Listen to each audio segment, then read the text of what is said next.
לכיוון המעוף של הציפורים בשמיים, שעל פיהן אפשר, על פי הכיוונים אפשר לחזות את הצפוי להיות. יש סיפור, אני חושב שסיפרתי אותו פעם ברדיו, באחת התוכניות, שמי שרואה צבוע, זה בכלל דבר שיעיל לדעת כאן בירושלים, אף פעם אפשר לדעת מה פוגשים.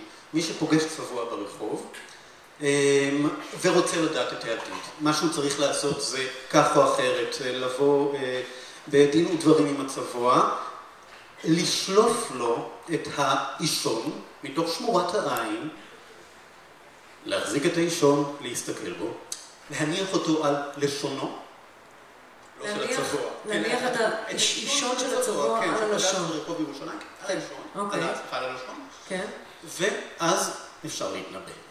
אם את רוצה לדעת את העתיד, זו הדרך הבטוחה ביותר. סיפור אמיתי אגב, זאת אומרת,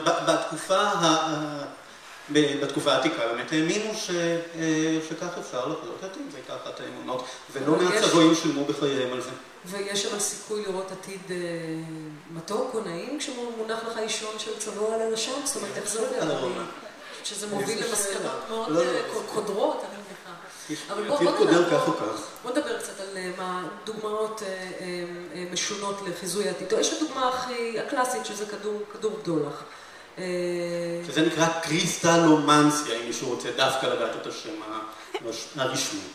עכשיו יש פלידומנסיה, שזה חביב בכולם, זה צורת חיזוי בעזרת התבוננות בהתנהגות של חתולים. זאת אומרת, אתה בוחן היכן החתול ישן, איפה הוא בוחר לעשות את הצרכים שלו, לאן הוא הולך באופן כללי, ואתה יכול להקיש מסקנות מרחיקות לכת על העתיד שלך.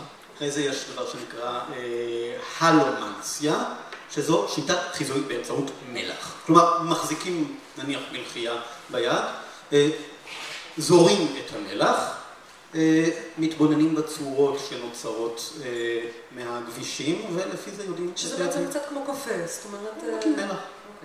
יש קפנומנסיה, שזה חיזוי בעזרת עשן שעולה ממדורה, וספציפית שרפת קורבנות או מנחות.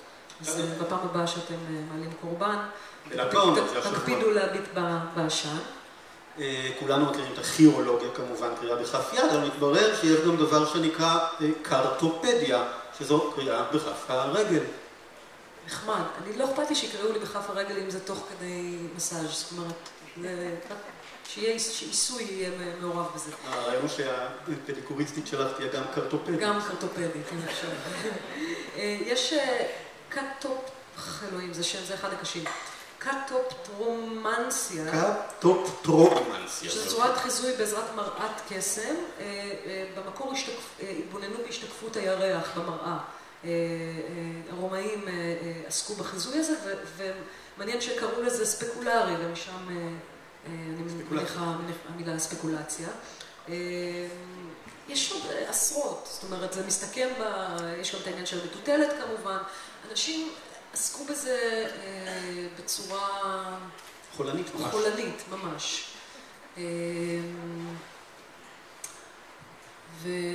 יש הספר הזה שאני מחזיק ביד, שיכול להיות טינגו, ספר שיצא ממש לא מזמן, של אדם ז'אקו דה בואנו, שכתב את זה, ספר נהדר על כל מיני מילים מיוחדות מכל מיני שפות.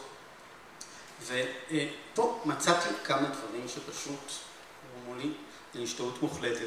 את יודעת למשל איך אומרים בפרסית רונה, ניבוי באמצעות, שימי לב, שכמות של כבש? יש כאן פרסים בעולם? אני לא יכולה אפילו...